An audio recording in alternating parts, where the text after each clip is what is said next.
وہ پھر انہیں ڈی کوڈ کر لیتے تھے، پڑھ لیتے تھے۔ آج بھی جو سرکاری طور پر کچھ چیزیں ہوتی ہے، شارٹ ہینڈ ہوتا ہے، وہ بھی ایسی چیزیں لکھی جاتی ہے۔ تو عملیات میں بھی یہ چیز در آئی کہ عاملین نے کچھ چیزوں کو چھپانے کے لیے، ہڈن رکھنے کے لیے یہ حروف استعمال کیے۔ آج بھی تعویذات میں آپ پرانی کوئی بھی کتاب اٹھا کر دیکھ لیں، آج سے کچھ صدی پہلے کی کتاب اٹھا کر دیکھ لیں، ابو العباس بونی کی کتاب اٹھا کر دیکھیں، کشف الاسرار اٹھا کر دیکھ لے، خزینۃ الاسرار اٹھا کر دیکھ لے، پرانی جتنی بھی کتابیں ہیں ان میں یہ حروف بکثرت استعمال ہوئے ہیں۔ اس کی فائل آپ کو مل جائے گی۔ اب ان سے آپ نے کام کیسے لینا ہے؟ سب سے جو اہم بات ہے کہ آپ کسی کام کے لیے سب سے پہلے یہ دیکھیں کہ آپ کی طبیعت اور آپ کا مزاج کیا ہے۔ میں طبی طور پر نہیں بتا رہا، عملیات کے طور پہ بتا رہا۔ اب یہ دیکھیں کہ کہاں عمل ایسے کرنا ہے، قرآن کریم کی آیت یا سورت اعداد لکھے ہوتے ہیں، حروف تک لکھے ہوتے ہیں، اور علامہ مجد الدین فیروز آبادی نے ایک کتاب لکھی تھی قرآن کریم کے اوپر، بصائر ذوی التمیز۔ اس میں قرآن کریم کی ہر آیت کے، ہر سورت کے اعداد لکھے، حروف لکھے، اس میں کتنے زبر ہیں، کتنے زیر ہیں، کتنے پیش ہیں، کتنی جزم ہیں، کتنے مد ہیں، کتنے شد ہیں۔ اس آدمی نے کافی بڑی کتاب ہے، 700-800 صفحے کی کتاب ہے، فل سائز میں، تو اس نے وہ لکھی تھی۔ میں یہ تو نہیں کہتا کہ آپ عملیات کے لیے وہ استعمال کریں، لیکن کر سکتے ہیں۔ آپ نے بالفرض سورہ بقرہ کا بنانا ہے، آل عمران کا بنانا ہے، نساء بنانا ہے، مائدہ کا بنانا ہے، معوذتین کا بنانا ہے، سورہ اخلاص کا بنانا ہے، یا کسی بھی صورت کا آپ نے تعویذ بنانا ہے، تو آپ وہاں سے وہ جو انہوں نے عدد لکھے ہوئے ہیں، آپ وہ عدد وہاں سے اٹھا لیں۔ طریقہ میں نے بتا دیا تھا کہ آپ نے مثلث کافی رہیں گے، مثلث کافی رہیں گے، اور مثلث کو آپ اگر استعمال کرنا آپ کو آ گیا تو پھر سمجھیں کہ آپ کوئی بھی کام آسانی سے کر سکتے ہیں۔ جب کسی بھی آیت کا یا کسی بھی صورت کا آپ نے تعویذ بنانا ہے، اس کے فوائد دیکھے، اس کے فضائل دیکھے، اپنی ضرورت دیکھی کہ میری یہی ضرورت ہے، تو آپ نے ان اعداد کو وہاں سے لے لیتے ہیں۔ میں نے آپ کو اللہ تعالیٰ کے سارے نام وہ سینڈ کیے تھے، اور ان کے موکلات بھی میں نے آپ کو سینڈ کیے تھے، شاید آپ کے پاس وہ ہوں، تو ان میں آپ دیکھ لیں کہ آپ کی ضرورت کا کون سا جو ہے، کس ضرورت کے مطابق وہ ہے، آپ اس سے کام لیں۔ کچھ لوگوں نے سوال کیا ہے کہ آپ نے کل جادو کا توڑ کے بارے میں بات بتائی تھی، رجت کے بارے میں بھی بات ہوئی تھی، عمل کے بارے میں بھی بات ہوئی تھی، تشخیص کے بارے میں بھی بات ہوئی تھی، یہی بنیادی چیز ہے۔ اب آتے ہیں پرہیز کی طرف۔ ایک تو میں نے آج کو حروف ابجد کے مختلف طریقوں سے لکھے جاتے، عملیاتی کتابوں میں ایسے لکھے جاتے ہیں، یہ فائل آپ کو سینڈ کر دوں گا میں، آپ یہاں سے وہ دیکھ کر ان کا آئیڈیا لگا لیا کریں جب اگر کوئی ضرورت پیش آئے۔ پہلی بات ہے کہ یہ پرانے لوگوں کی باتیں انہیں چھوڑے، آپ کو اپنی ضرورت سے ہے، تو ضرورت آپ کی ایسے پوری ہو جائے گی کہ چند یہ کلیات ہے، یہ میں آپ کو بتا دیتا ہوں، ان کے مطابق آپ اپنے کاموں کو کریں۔ سب سے پہلے آپ کوشش کریں کہ ایسی حالت آپ کو نصیب ہو جائے کہ جس میں آپ کی یکسوئی میں خلل نہ ہو۔ ایک صاحب نے سوال کیا تھا کہ جناب جب ہم عمل کر رہے ہوں تو وہ موبائل کی گھنٹی بجے اور ہم اسے اٹھا لے، کوئی جواب دے دے، اس سے فرق تو نہیں پڑتا؟ اللہ کے بندو، آپ کا پورا دار و مدار ہی توجہ کے اوپر ہے۔ جب آپ کی گھنٹی بجی تو آپ نے اسے اٹھایا، اور جو توجہ آپ وہاں مبذول کر رہے تھے اس میں خلل آ گیا، تو عمل میں تو خلل آئے گا ہی آئے گا۔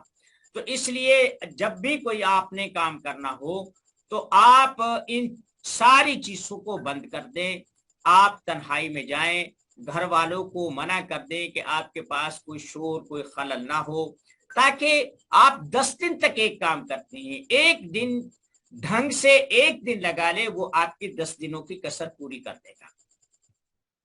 پھر میں نے یہ بات بتائی تھی کہ آپ جو تعالیٰ کے نام ہیں، کہتے ہیں قُلِ ادعوا اللَّهَ أَوِ ادعوا الرَّحْمَٰنَ أَيَّمَّا تَدْعُوا فَلَهُ الْأَسْمَاءُ الْحُسْنَىٰ، تو تم رب کہہ کر پکارو، تم رحمان کہہ کر پکارو، تم اللہ کہہ کر پکارو۔ بنیادی طور پر اللہ کے جو نام ہیں، دیکھیں اللہ کا کلام ہم نہیں سمجھ سکتے، اس کا اظہار کس طرح ہوتا ہے۔ جب ان کا کلام ہوتا ہے تو حدیث پاک میں آتا ہے کہ وہاں سے ایک ایسی آواز نکلتی ہے، وہ طاقت کا اظہار کرتی ہے جیسے کوئی دھماکہ ہوتا ہے، تو فرشتے ہیبت کی وجہ سے اپنے پر مارتے ہیں جہاں کھڑے ہوں، تو ان پروں سے ایسی آواز آتی ہے جیسے بڑی چٹان پر کوئی چیز ماری جا رہی ہوتی ہے۔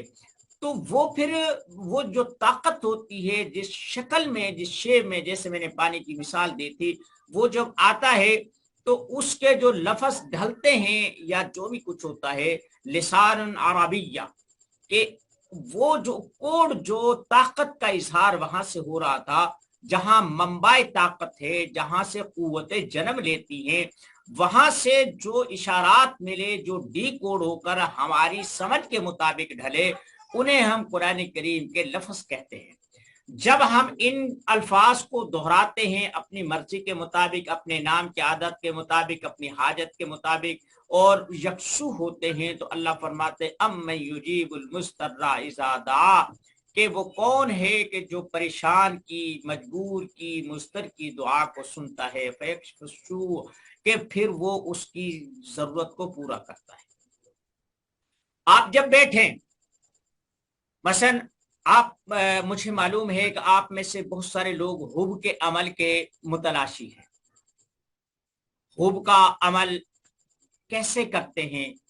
تعویذ دینا، پڑھائی کرنا اور تسبیحاں گیڑنا، یہ کوئی اس کا حل نہیں ہوتا۔ میں آپ کو حب کا عمل بتاؤں کہ آپ چپ کر کے بیٹھ جائیں۔ جو آپ نے مقصد چنا ہے یا آپ کو نام دیا گیا ہے، آپ ان دونوں کی اگر ہو سکے تو تصویر منگائیں، فوٹو منگا لے، موبائل پہ منگا لے، ویسے منگا لے۔ جب آپ وہ دونوں تصویریں آپ انہیں غور سے دیکھیں، بالکل یکسو ہو کر دیکھیں، اور آپ تصور کریں کہ یہ زندہ سلامت آپ کے سامنے، جیسے میں گوشت پوشت کا بیٹھا ہوں ایسے یہ بیٹھے،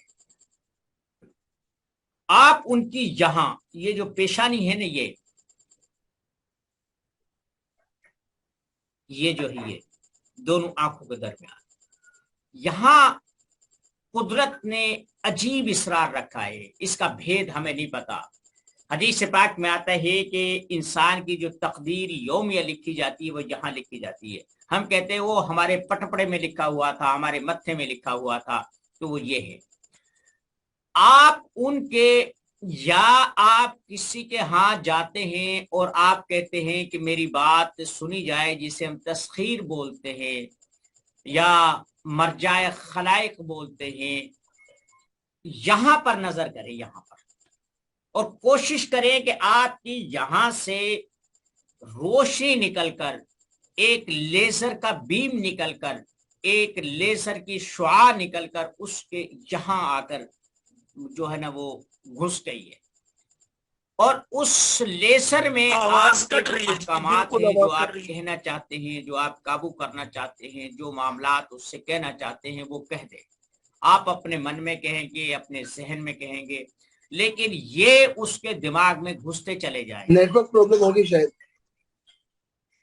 وہ شعوری اور لاشعوری طور پر، وہ شعوری اور لاشعوری طور پر آپ کی سوچی ہوئی باتوں میں ڈھلنا شروع ہو جائے گا۔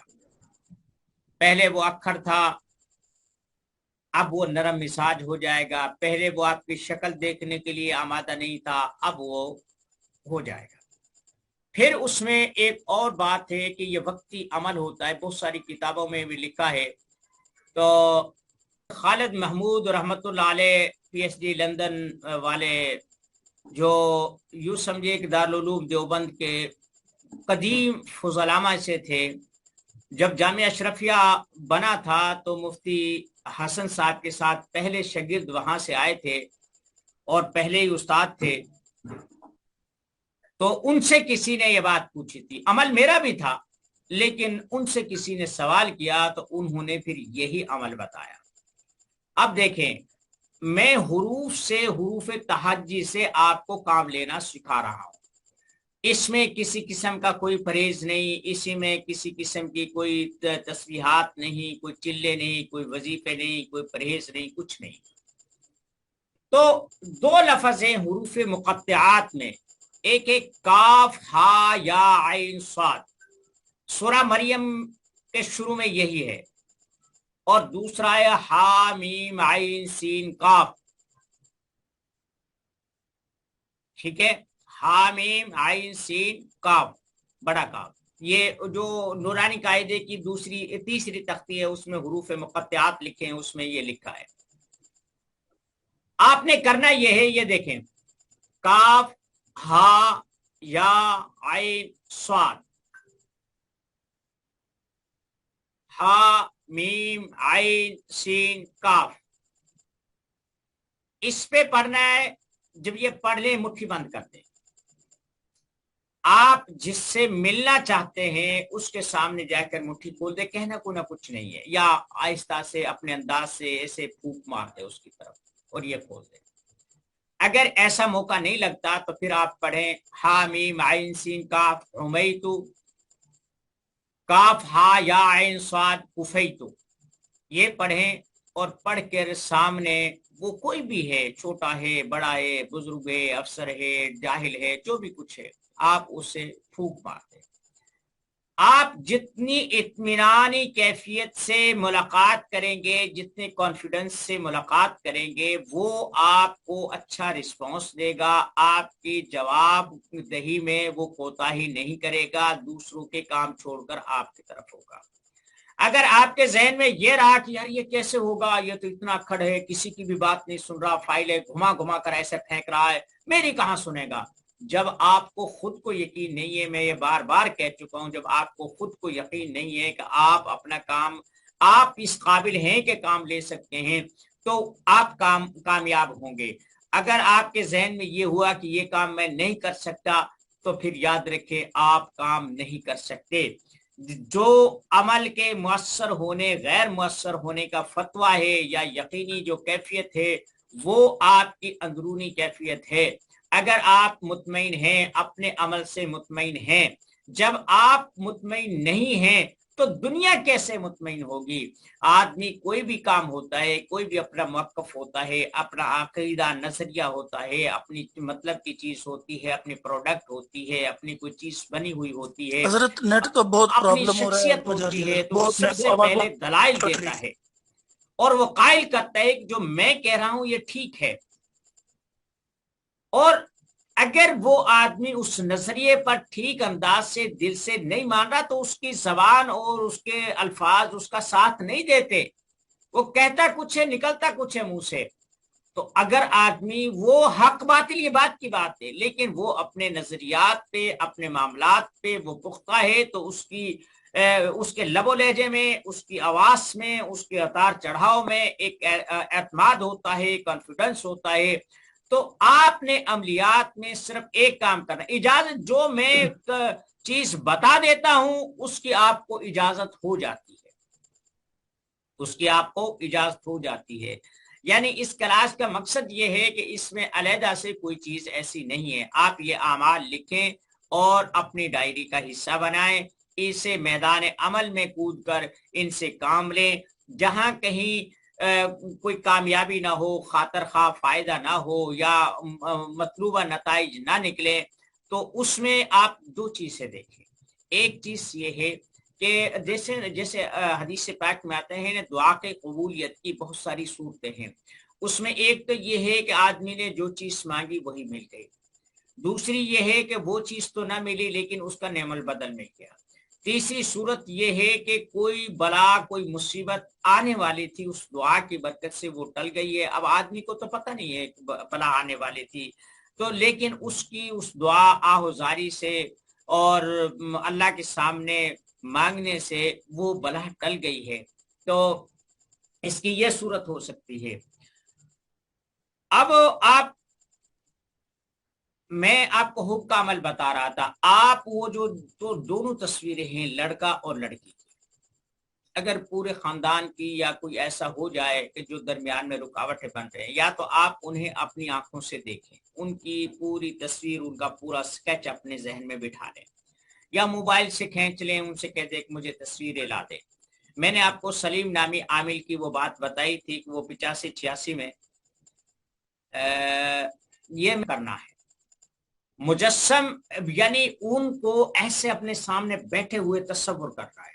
آپ حمزات قابو کر رہے تھے، جنات محفلات قابو کر رہے تھے، وہ بھی آپ کی اس تخلیقی کیفیت کا نام تھا کہ آپ نے ان جنات کو، حمزات کو ایک اندیکھی دنیا سے ایک ویژول انداز میں دیکھی ہوئی دنیا میں لا کر کھڑا کر دیا، مجسم کر دیا۔